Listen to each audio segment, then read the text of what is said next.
Hey guys, it's Yuta. So, this is another foreigner instance in Japan that got social media attention. Japan is hosting the Rugby World Cup 2019, and some French people did this on the train in Tokyo because their team won.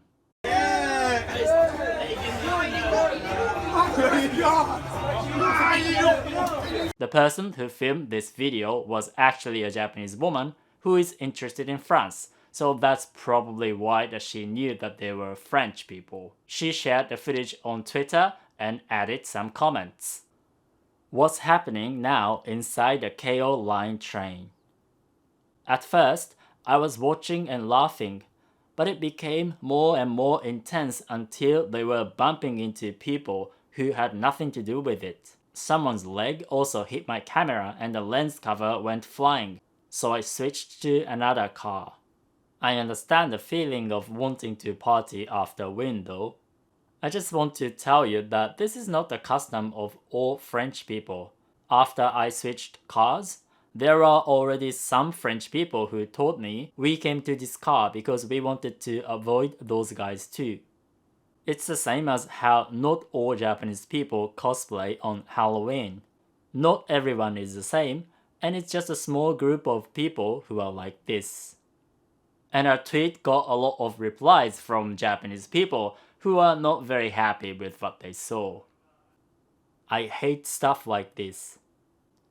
I'm not a follower of this account, but this makes me sick to my stomach. I don't mind them being crazy, but I'm more afraid of the dirty shoes being on where people sit. If they are just being crazy, I can smile and say, don't overdo it, okay? But for their dirty shoes, I might warn them and say stop. So putting your feet on the seat like this woman is never acceptable in Japan, so that's understandable. Please, follow the rules. No matter what country you are from, this kind of thing shouldn't be forgiven. It should be strictly dealt with.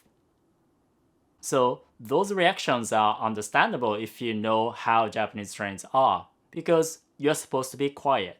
And in Japan, you're not even allowed to talk on the phone on the train.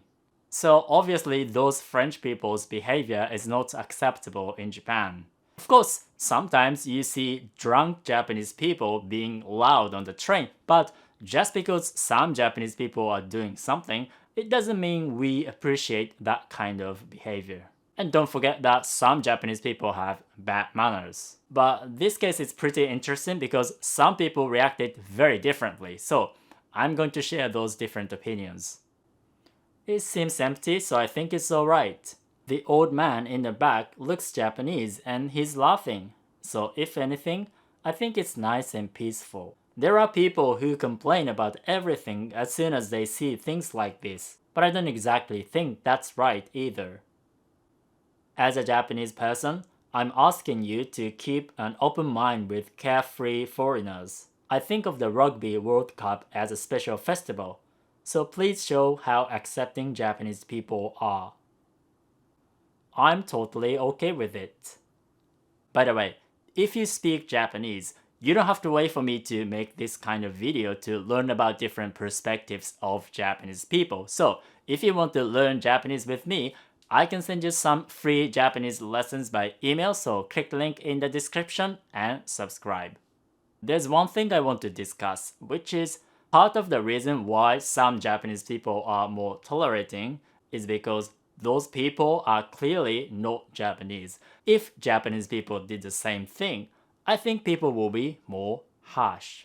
And some Japanese people point that out.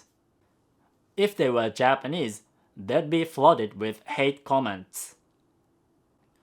After watching this video, I don't really understand the mindset of people who are defending these guys by saying Japan is too fussy about manners and this much is acceptable. I wonder if they would also defend a Japanese person who did the exact same thing. Basically, whether you're a foreigner or not, shouldn't you follow the phrase, when in Rome, do as the Romans do?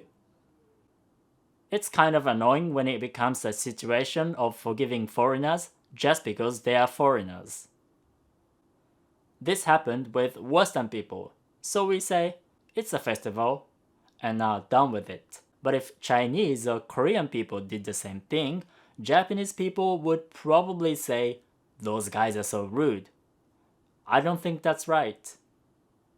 And that's an interesting point to discuss, because on one hand, it's not reasonable to expect every single tourist to know all the implicit rules of the Japanese society. But on the other hand, it should be pretty easy to guess that you're supposed to be quiet on the train in Japan if you just observe people around. But of course, many Japanese people understand that different cultures have different standards. I know they meant no harm. This kind of cheerful mood might be okay sometimes, but maybe not in such a public place. In every country, there are a number of people who can't stop themselves. Of course, many Japanese people understand that those French people are very happy because their team won. And sometimes Japanese people express their joy physically in similar situations. But the thing is, people here tend to be very demanding when it comes to manners on the train. And if you watch my video about what's rude in Japan, you will notice that many people talk about manners on the train. So you have to be extra mindful when you take the train in Japan. Now, you may be wondering if this kind of thing worsens the perception of foreigners in Japan, so let me share some comments. This is why I hate foreigners. This might become a natural sight as the number of immigrants increase. I wonder if France and England were like this in the past too. When a new culture flows in, at first people are happy, but there will always be a backlash and conflicts. I'm very interested to see what stance Japanese people take depending on the background of a cultural source or people, such as nation, race, faith, and income. So, as you can see, this incident got very mixed reactions from Japanese people on Twitter. And I find it very interesting to read different opinions from different Japanese people online. And if you speak Japanese, you will be able to do the same thing. So, if you want to learn Japanese with me, I will teach you the kind of Japanese that Japanese people today actually speak, unlike unnatural old-fashioned textbook Japanese. So click the link and subscribe to my email group, Japanese with Yuta. Alright, see you guys soon. Ciao ciao!